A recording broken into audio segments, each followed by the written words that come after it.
माता की। मंच पर विराजमान संसद में मेरे साथी सुश्री सावित्रीबाई, बहराइच जिला अध्यक्ष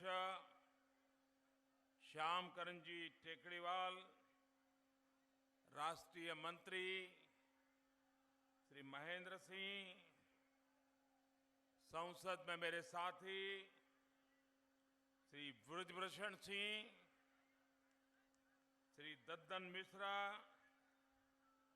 किसान मोर्चा के राष्ट्रीय अध्यक्ष विजयपाल सिंह, श्रीमान महाराज कुमार तिवारी जी, गोविंद पांडे जी, यमुना प्रसाद चतुर्वेदी जी, श्रीमान ब्रज बहादुर जी, श्रीमान पद्मसेन चौधरी जी, श्रीमान राजा वर्मा जी, और इस चुनाव में भारतीय जनता पार्टी के उम्मीदवार श्रीमान मुकुट बिहारी वर्मा जी, बहराइच से श्रीमती अनुपम जायसवाल, पयोगपुर से श्रीमान सुभाष त्रिपाठी जी,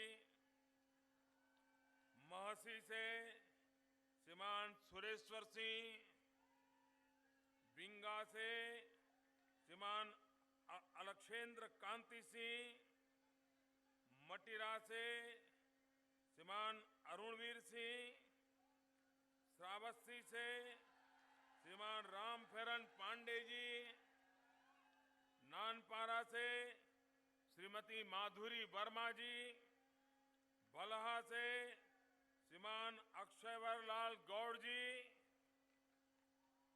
और विशाल संख्या में पधारे हुए बहराइच के मेरे प्यारे भाइयों और बहनों,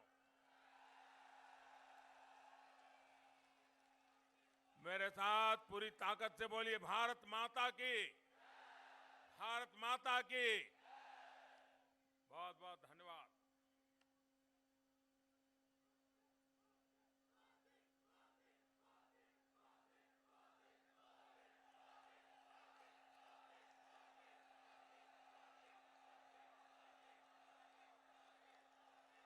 मैं सबसे पहले आप सबकी क्षमा मांगना चाहता हूं,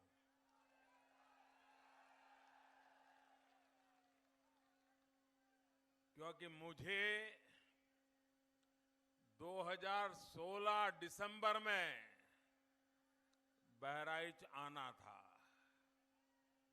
लेकिन मैं आया फरवरी में, क्योंकि उस समय इतना कोहरा था कि कुछ दिखाई नहीं देता था।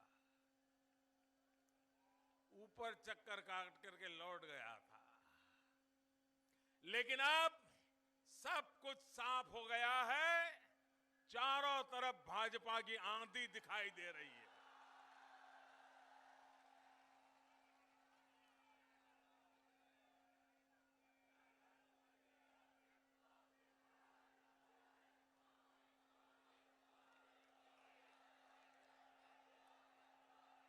और उस समय आप लोगों ने इतनी मेहनत की, आशीर्वाद देने के लिए इतनी बड़ी संख्या में आए,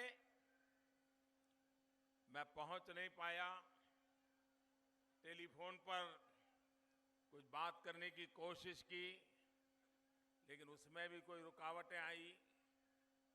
लेकिन आज मेरा सौभाग्य है कि आपके आशीर्वाद रूबरू में आकर के लेकर के अपने आप को धन्य अनुभव कर रहा हूं। मैं दूर दूर तक देख रहा हूं, पीछे शायद रास्ता है, इतनी बड़ी मात्रा में लोग। भाइयों बहनें, उत्तर प्रदेश में इस चुनाव अभियान में मुझे जहां जहां जाने का अवसर मिला है, ऐसा जन सैलाब देखा है, परिवर्तन का दृढ़ संकल्प देखा है, हर प्रकार के प्रलोभनों से दूर, हर प्रकार की धमकियों के सामने डटे हुए उत्तर प्रदेश का भला करने के लिए, उत्तर प्रदेश की भावी पीढ़ी का जीवन सुरक्षित करने के लिए आज पूरा उत्तर प्रदेश एक होकर के कमल खिलाने में लगा हुआ है। मैं उनका हृदय से आभारी हूं। भाइयों बहनों, 3 चरण के चुनाव पूरे हो चुके, आज चौथे चरण का भी कुछ घंटों के बाद मतदान पूर्ण हो जाएगा। भारी मात्रा में मतदाताओं ने मतदान किया, भारतीय जनता पार्टी के पक्ष में किया। मैं इसलिए जिन जिन का मतदान हो चुका है उनका भी हृदय से बहुत बहुत आभार व्यक्त करता हूं। भाइयों बहनों,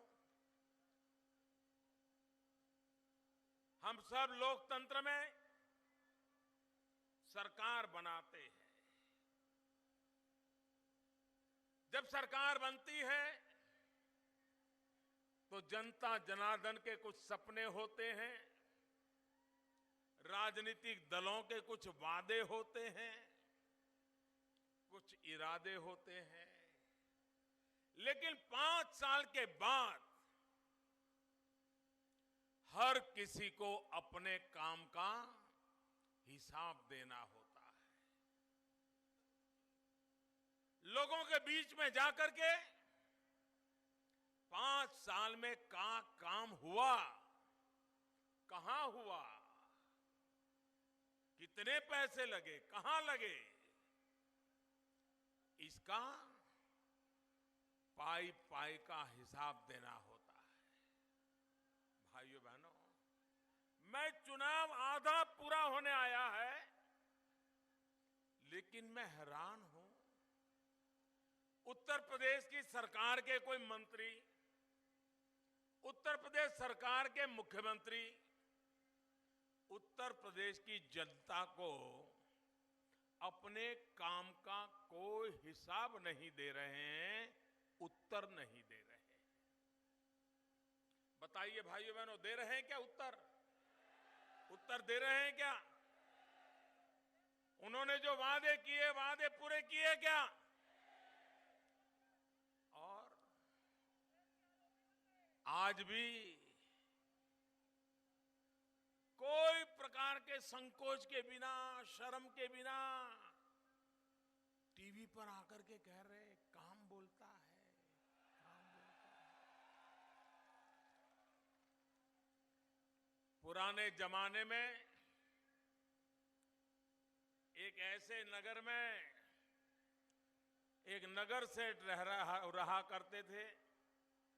उनका भी ऐसा ही एक कुनबा था, बड़ा परिवार था, और उस जमाने में उनके पास एक कार थी। अब जब कार चलती थी तो गांव वाले कहते थे, एक कार ऐसी है जिसका हॉर्न के सिवाय सब कुछ बजता है, जो बजना चाहिए वो नहीं बजता था, नहीं बजना चाहिए वो बजता था। इनकी भी सरकार ऐसी है, काम नहीं बोलता, कारनामे बोलते हैं, कारनामे। अरे जब उत्तर प्रदेश के गांव में गाड़ी चलाते हो तो काम नहीं बोलता है, रोड नहीं बोलता है, उस पर चलने वाले ट्रक के टायर बोलते हैं। भाइयों बहनों,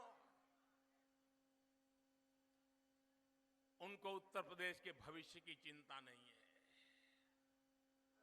अभी कुछ दिन पहले उन्होंने कहा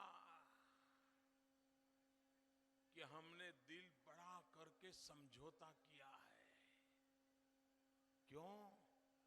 तो हमारे परिवार में सब बड़े बड़े लोग हमें हराने के लिए मैदान में आ गए थे, तो हमें लगा कि समझौता करेंगे तो बच जाएंगे।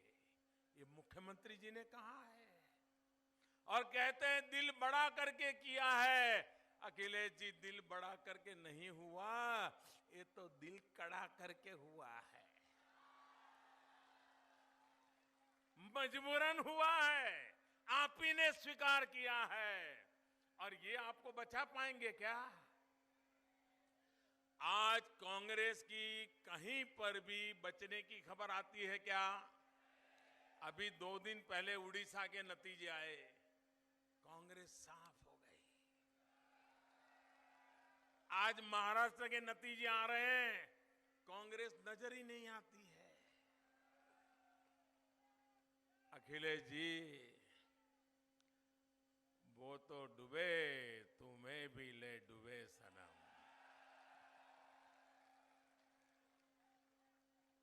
अब आप बच नहीं सकते। उत्तर प्रदेश की जनता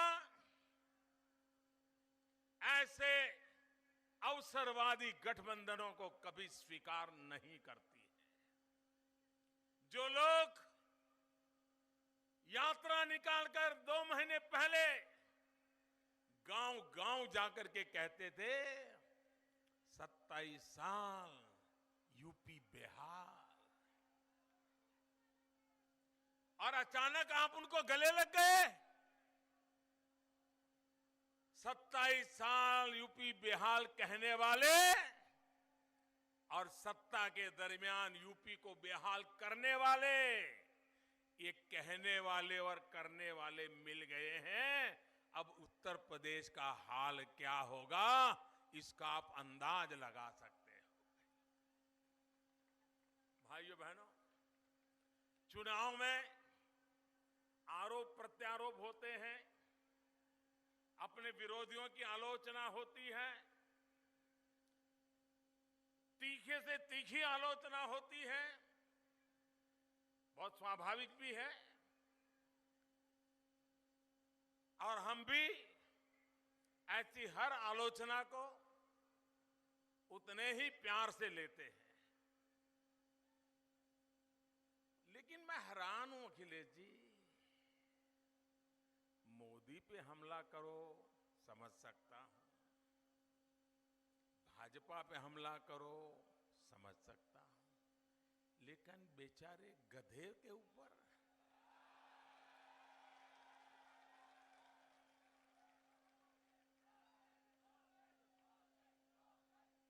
आपको गधे का भी डर लगने लगता है क्या? अरे वो तो सैकड़ों किलोमीटर दूर है, आप इतने घबराते काहे हो?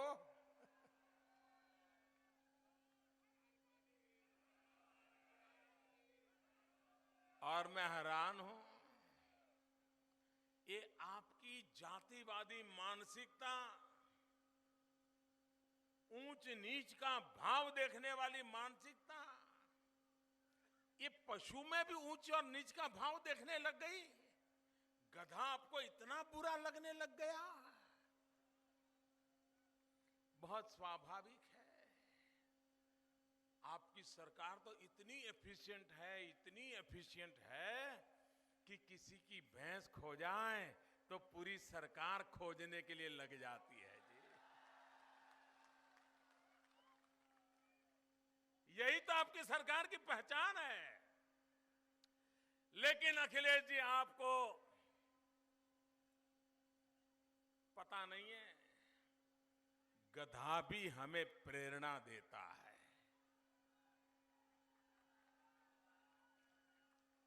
गधा भी हमें प्रेरणा देता है।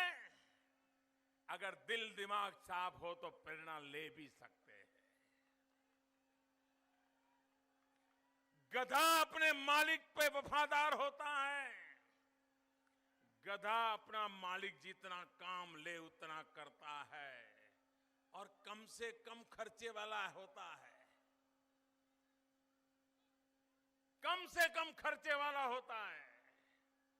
भाइयों बहनों, गधा कितना ही बीमार हो, कितना ही खाली पेट हो, कितना ही थका हुआ हो, लेकिन मालिक अगर उस पर से काम लेता है तो सहन करता हुआ भी अपने मालिक का दिया काम पूरा करके रहता है।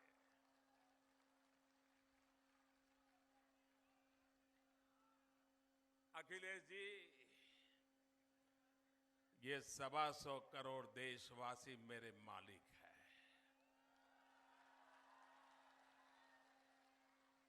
वो मुझसे जितना काम लेते हैं मैं करता हूं, बिना छुट्टी लिए करता हूं, थक जाऊं तो भी करता हूं, कभी भूखा रहा तो भी करता हूं, क्योंकि गधे से प्रेरणा लेता हूं और बड़े गर्व से लेता हूं, ताकि इन 125 करोड़ मेरे देशवासियों के लिए गधे से भी ज्यादा मजदूरी करके उनके लिए काम आऊं, इस गौरव के साथ काम करता हूं।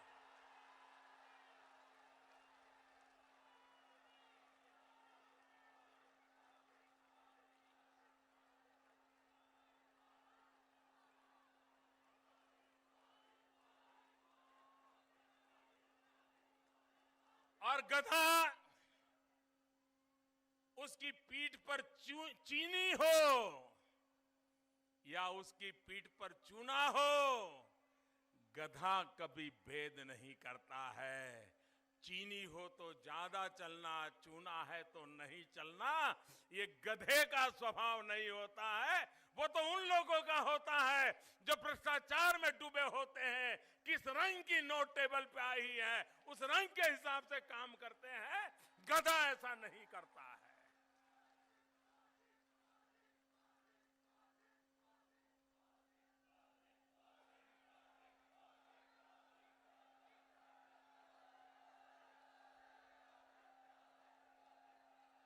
और अखिलेश जी, जिन गुजरात के गधों को, उन गधों पे आपको इतनी नफरत है, लेकिन वही गुजरात है जिसने दयानंद सरस्वती को जन्म दिया था। वही गुजरात है जिसने महात्मा गांधी को जन्म दिया था। वही गुजरात है जिसने सरदार वल्लभ भाई पटेल को जन्म दिया था। अरे वही गुजरात है भगवान कृष्ण ने यहां से जाकर के वहां बसना पसंद किया था। और इसलिए अखिलेश जी, ये देश हमारा है, हर कोना हमारा है। ये नफरत का भाव आपको शोभा नहीं देता है।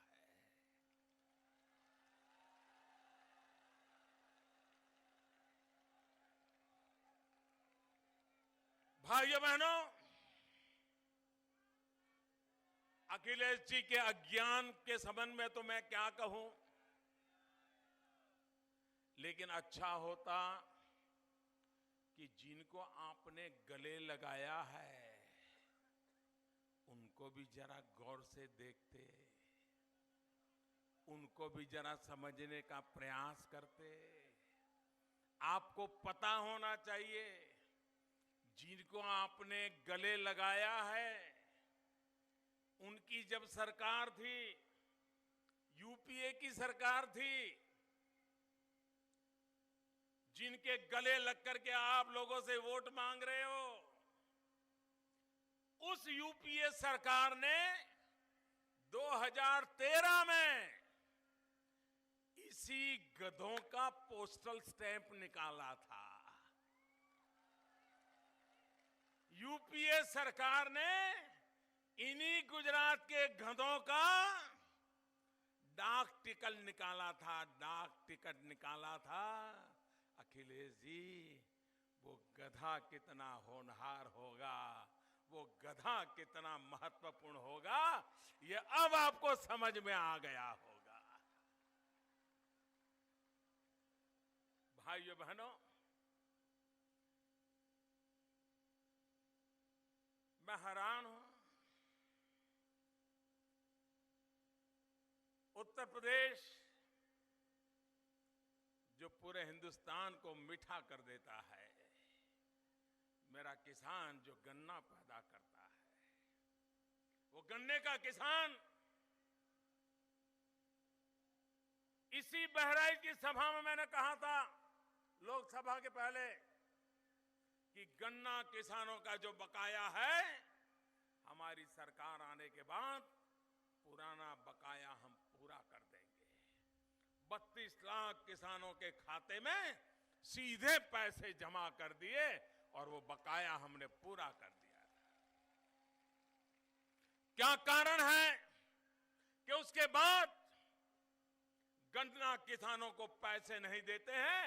उन चीनी कारखाने वालों से आपका क्या रिश्ता नाता है कि गन्ना किसानों की सुनवाई तक नहीं होती है? ये मैं पूछना चाहता हूं। भाइयों बहनों, मैं भारतीय जनता पार्टी उत्तर प्रदेश की इकाई को हृदय से बधाई देता हूं कि उन्होंने कहा है कि 11 मार्च को चुनाव के नतीजे आएंगे, 13 मार्च को पूरा हिंदुस्तान होली के रंग में रंग जाएगा। ये विजय की होली होगी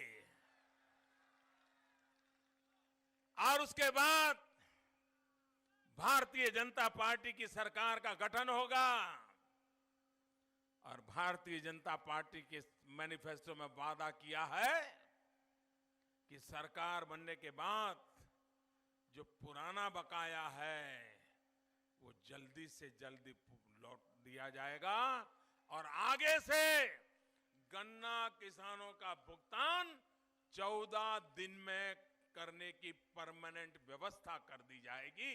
ये काम हमने किया। भाइयों बहनों, मैं भारतीय जनता पार्टी उत्तर प्रदेश को इसलिए भी बधाई देता हूं कि उन्होंने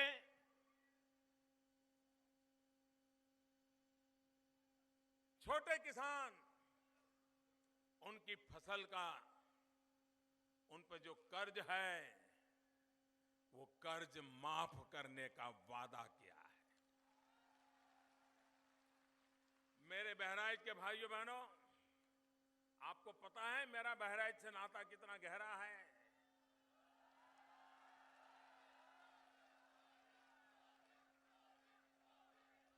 मैं पहले भारतीय जनता पार्टी के संगठन का काम करता था और संगठन का कार्य करते करते यहां उत्तर प्रदेश में मेरा दौरा चल रहा था संगठन के काम के लिए और मेरा यहां हर जिले में जाने का कार्यक्रम था।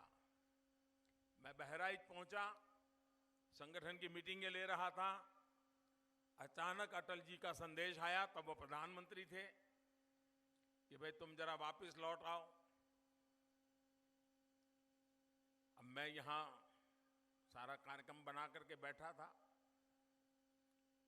तो यहीं से मुझे वापस जाना पड़ा और बहराइच में भारतीय जनता पार्टी के संगठन महासचिव के नाते मेरी आखिरी मीटिंग हुई और यहां के जाने के तुरंत बाद मुझे मुख्यमंत्री के रूप में काम करने की जिम्मेवारी आ गई। संगठन के कार्य में बहराइच मेरा आखिरी कार्यक्रम हुआ था और बाद में मैं गया दिल्ली, कुछ काम में रहा। 2 दिन के बाद अटल जी से मिला तो मुझे नई जिम्मेवारी आ गई। तो बहराइच में कभी हमेशा मुझे याद रहेगा। उस बहराइच में जब मैं आया हूं तो भाइयों बहनों, मैं यूपी का सांसद भी हूं और ये यूपी है जिसने इतना भारी समर्थन दिया, इतना भारी समर्थन दिया कि पूर्ण बहुमत के साथ प्रधानमंत्री के रूप में मुझे सेवा करने का सौभाग्य मिला।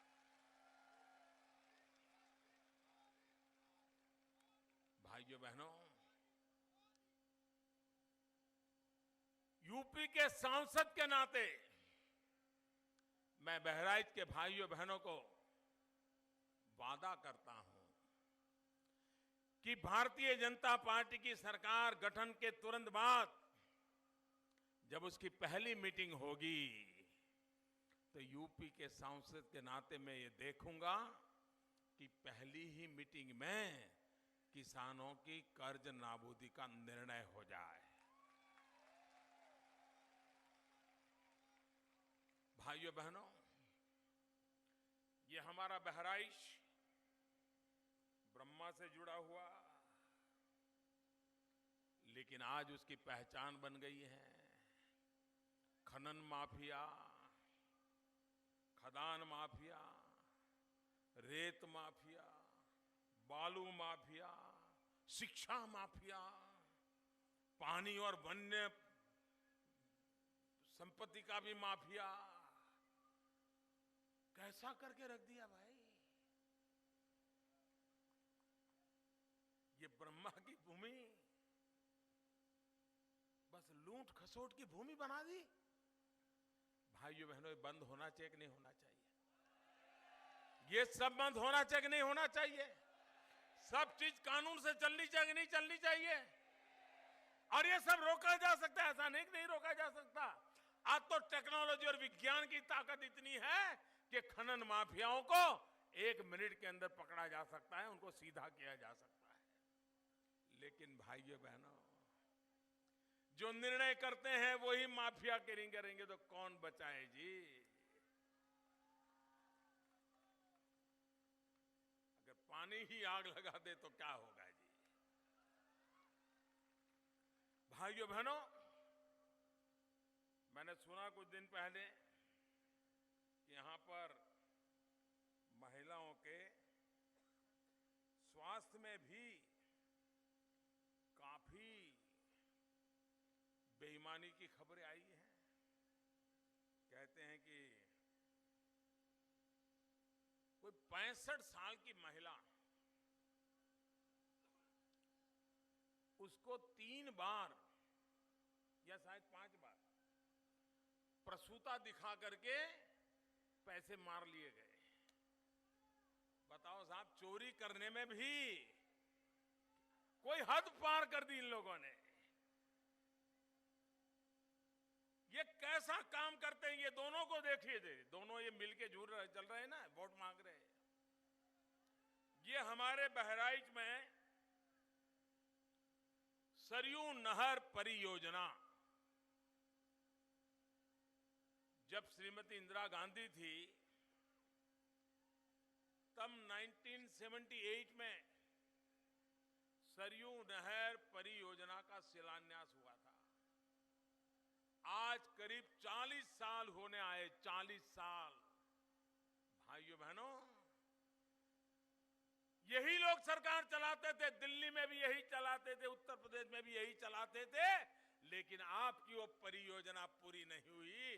भाइयों बहनों, हमने सत्ता में आने के तुरंत बाद हमने तय किया है कि इस परियोजना का संपूर्ण काम हम पूरा कर देंगे और उसके लिए हमने धनराशि भी अलॉट कर दी है। भाई, अगर काम करना है तो कैसे होता है, ये इसका नमूना है। भाइयों बहनों, 2015 में हमने निर्णय कर लिया था और उसका 78 करोड़ की योजना, जो आज 10,000 करोड़ की योजना बन गई है और 12 लाख हेक्टेयर को भूमि को सिंचित करने की उसकी ताकत है, ताकि यहां के किसानों का भाग्य बदले। इस काम को हम करना चाहते हैं। भाइयों बहनों, यूपी में कानून व्यवस्था चौपट हो चुकी है। आज उत्तर प्रदेश में उजियारे में भी सूरज तपता हो तब भी अकेली बहन बेटी घर के बाहर जा सकती है क्या? जा सकती है क्या? रात के अंधेरे में तो कल्पना ही नहीं कर सकते हैं। भाइयों बहनों, राम और कृष्ण की इस धरती पर बहन बेटियों का जीना इस प्रकार से मुश्किल करने वाले लोग कौन है? कौन है ये लोग? हर थाने को समाजवादी पार्टी का दफ्तर बना दिया है।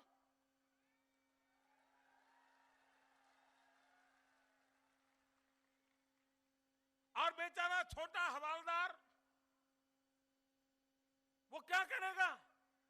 अगर वो सत्य के रास्ते पर चलना चाहेगा तो लखनऊ से हुक्म आएगा, उसकी तो नौकरी चली जाएगी।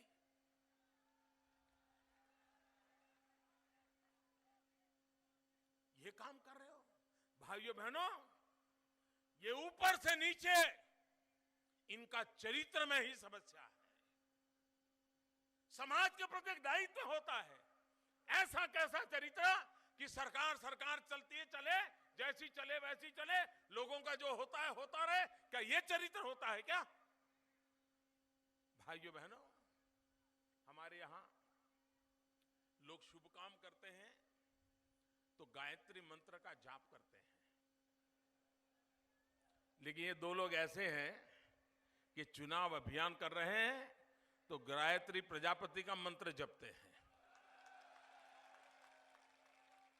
अब जो गायत्री प्रजापति के मंत्र जपते हो, जिन पर गंभीर से गंभीर आरोप लगते हो, एफआईआर लॉन्च होने के बाद उनको अरेस्ट करने के बजाय उनके लिए वोट मांगने के लिए आप जाते हो। भाइयों बहनों, जिनको कोई डर नहीं है, लोगों का, जनता जनार्दन का डर नहीं बचा है, ऐसे लोग सत्ता में रह करके जनता को कुचल देते हैं, जनता के अरमानों को कुचल देते हैं। ऐसे लोगों को सत्ता पर आने का कोई हक नहीं बनता है। भाई आप मुझे बताइए भाइयों बहनों, नौजवानों को पलायन क्यों करना पड़ रहा है? कि हमारा देश का नौजवान अपने बूढ़े मां बाप के साथ अपनी जिंदगी गुजारना चाहता है कि नहीं? अपने खेत खलिहान, यार दोस्त, उनके बीच रहना चाहता है कि नहीं चाहता है? लेकिन बूढ़े मां बाप को पेट भरने के लिए उसे गांव छोड़ करके शहरों की गंदी बस्ती में जिंदगी गुजारना पड़ता है, क्योंकि जनपद के अंदर जो विकास होना चाहिए, रोजगार के जो अवसर मिलने चाहिए, उस पर उपेक्षा की जाती है।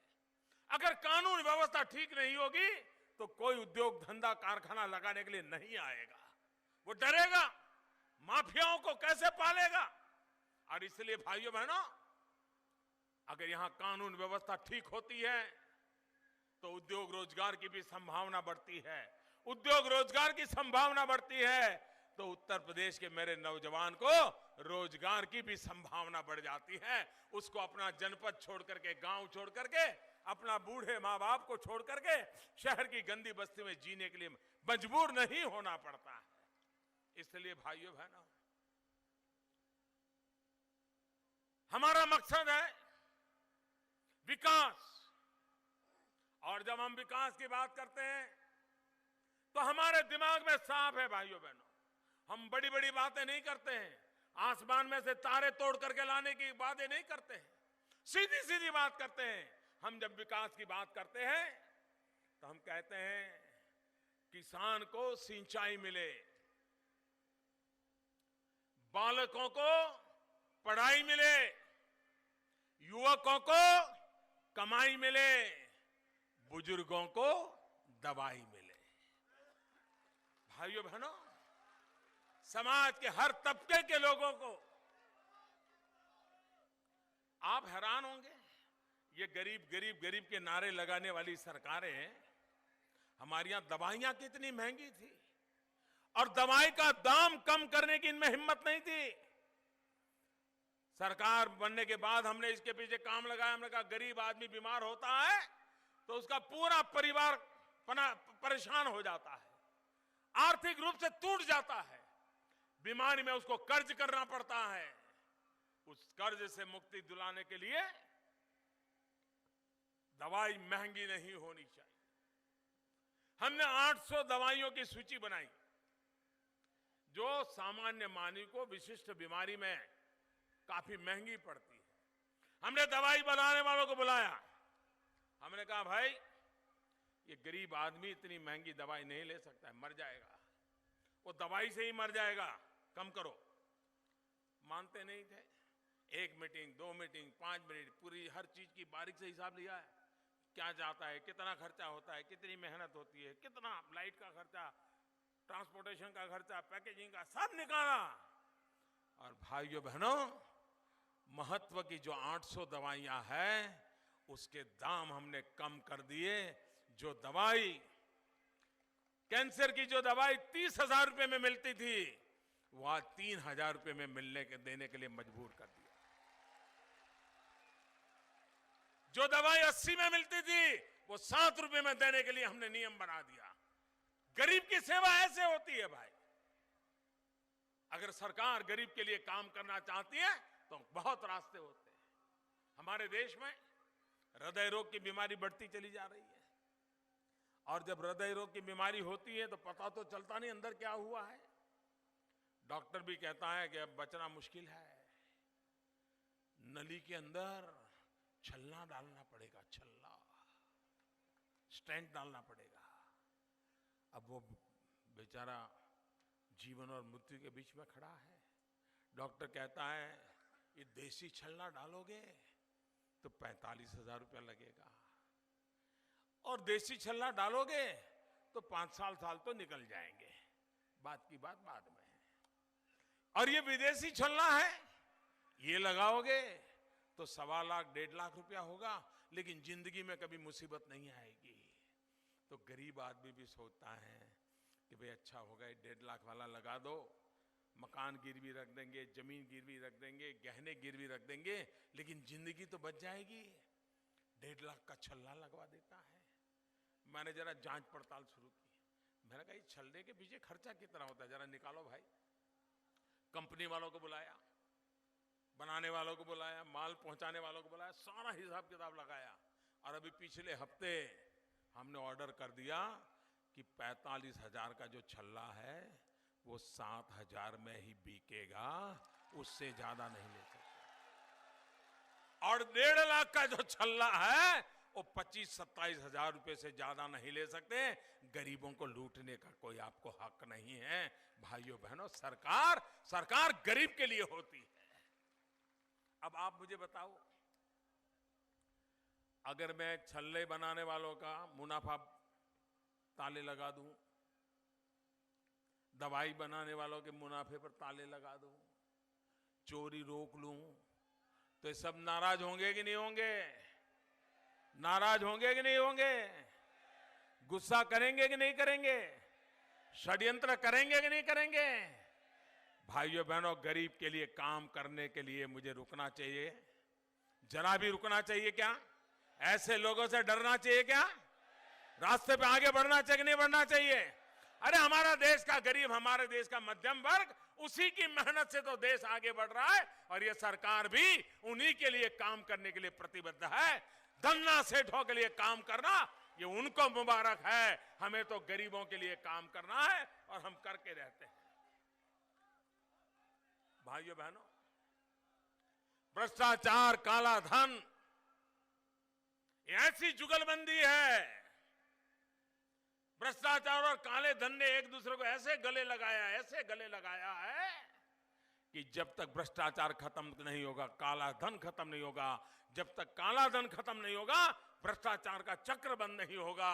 और इसलिए हमारी सरकार ने भ्रष्टाचार के खिलाफ एक बहुत बड़ी लड़ी छेड़ी है। 8 तारीख को रात को 8 बजे नवंबर महीने में, दिवाली के बाद टीवी पर आकर के मैंने कहा, मेरे प्यारे देशवासियों, और 500 और 1000 की नोट 70 साल के जिन्होंने इकट्ठी करके रखी थी, सब लोगों को लगा अब रुपये बैंक में जमा किए बिना चारा नहीं है। एक एक पाई बैंक में जमा करने के लिए मजबूर कर दिया। लूट का माल था, वो खजाने में डालना पड़ा। अब सरकार बराबर जांच कर रही है, किसका है, कहां से आया, कैसे आया। भाइयों बहनों, देश को लूटने का किसी को हक नहीं है। और मैं छोटे व्यापारियों को कहना चाहता हूं, मेरा छोटे व्यापारियों से कोई झगड़ा ही नहीं है जी। मान लिए छोटे व्यापारी ने गलती की होगी तो क्या की होगी? 80 रुपये का माल 90 रुपये में बेचा होगा, 50 रुपये का माल 55 में बेचा होगा, कुछ ज्यादा मुनाफा खाया होगा। सरकार को उसने अपना हिसाब देना है तो 100 का हिसाब देने के बजाय उसने 80 का दिया होगा, 20 रुपये का नहीं दिया होगा। लेकिन भाइयों बहनों, देश की मुसीबत तो उन लोगों ने पैदा की है जो पद पर बैठे हैं और पद पर बैठ करके लोगों को लूटा है, कागज पे साइन करने के लिए लूटा है, बड़े बड़े नेताओं ने लूटा है, बड़े बड़े बाबुओं ने लूटा है। मेरी लड़ाई उनके खिलाफ है।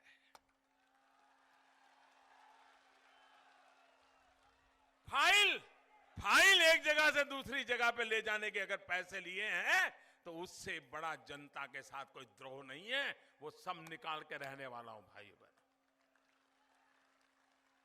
और मुझे इस काम के लिए आपके आशीर्वाद चाहिए भाइयों बहनों। भ्रष्टाचार को खत्म करके देश के गरीबों के कल्याण के लिए काम करना है। और मैंने देशवासियों को वादा किया है, 70 साल जिन्होंने देश का लूटा है वो मैं गरीबों को लौटा के रहूंगा। ये काम करने के लिए निकला हूं भाइयों बहनों। भाइयों बहनों, इस चुनाव में अब मतदान पास में है, भारी मात्रा में मतदान कीजिए, भारतीय जनता पार्टी को विजयी बनाइए, उत्तर प्रदेश में भारी बहुमत से मजबूत स्थिर सरकार बनाइए, कानून व्यवस्था को पुनः प्रस्थापित कीजिए, माफियाओं से मुकाबला करने की ताकत दीजिए। आप देखिए, उत्तर प्रदेश को जैसा आप चाहते हैं वैसा बनाने की दिशा में हम चल पड़ते हैं कि नहीं चल पड़ते हैं। इसी एक विश्वास के साथ मेरे साथ पूरी ताकत से बोलिए, भारत माता की, भारत माता की, भारत माता की। बहुत बहुत धन्यवाद भाइयों।